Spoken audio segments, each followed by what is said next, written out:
আজকের নতুন ব্লগে সবাইকে স্বাগত। আজ বৃহস্পতিবার, আমার পার্লার, স্টুডিও, ট্রেনিং সেন্টার সবই বন্ধ থাকে। আজ হলো আমার রিল্যাক্স ডে, বাট সকাল সকাল ফোন ধরেই প্রিয়া বলল ওর মারাত্মক নাকি হেয়ার ফল হচ্ছে, ট্রিটমেন্ট করতে হবে, তুমি কিছু একটা ব্যবস্থা করে দাও। আমি বললাম ঠিক আছে, আজ তো পার্লার বন্ধ আছে, তোমাকে কাল করে দিই। না, আজই করতে হবে। আসলে প্রায় বছরখানেক আগেও ওর এরকম ভয়ঙ্কর সমস্যা ওকে সম্মুখীন হতে হয়েছিল, মানে প্রচুর চুল উঠছিল, সেটাকে আমিই ঠিক করে দিয়েছিলাম।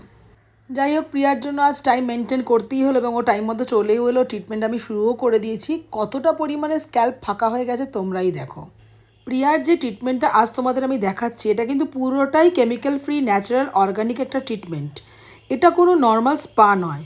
প্রিয়ার স্ক্যাল্পে প্রচণ্ড পরিমাণে ব্যথা, সেটাও আমাকে দেখতে হবে, সেটাও আমাকে কমাতে হবে। তাই আমি ফোকাসেরই হেয়ার ট্রিটমেন্টটা করলাম হাই ফ্রিকোয়েন্সি মেশিনের সাহায্যে। হাই ফ্রিকোয়েন্সি মেশিন হলো অ্যান্টিব্যাকটেরিয়াল। এটাতে একটা স্পার্ক ফিল হয় এবং ড্যান্ড্রাফকে কিন্তু একেবারে নষ্ট করে দেয়, নতুন করে চুল গজাতে সাহায্য করে, আর তার সাথে কিন্তু চুল পড়া একেবারে বন্ধ করে দেয়।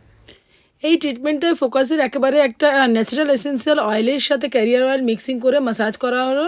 তারপর একটা খুব ভালো প্যাক, যেটা ডাস্ট প্যাক, সেটাকেও ওর হেয়ার অনুযায়ী রেডি করে দিলাম। এই হলো হাই ফ্রিকোয়েন্সি মেশিন। এটা দেখে ভয় পাওয়ার কিছু নেই। অনেকেই এই মেশিনটা যখন আমি ইউজ করি ভয় পাও, এটাতে ভয় পাওয়ার কিছু নেই। এটা খুব একটা ভালো সায়েন্টিফিক্যালি মেশিন, যে মেশিনের দ্বারা কিন্তু চুল রিগ্রোথ হয় এবং হেয়ার ফল কন্ট্রোল হয়। পিয়ার সাথে বহুদিন পর দেখা, তাই ও খুব ভালো ভালো গল্প করছিল। একটা নতুন ফ্ল্যাট নিচে, সেই গল্পও হলো। তার সাথে মায়াপুরের নতুন এক্সপিরিয়েন্স, সেটারও গল্প করলো। এই আমাদের হেয়ার ট্রিটমেন্ট কমপ্লিট এবং প্রিয়া ভীষণ খুশি এবং ও বলবে কিছু কথা, সেটা তোমরা শোনো।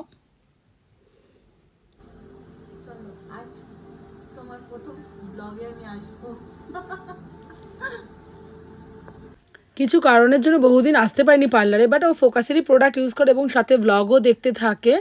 তোমরাও নেক্সট ব্লগের জন্য ওয়েট করো। আজকের মতন টাটা।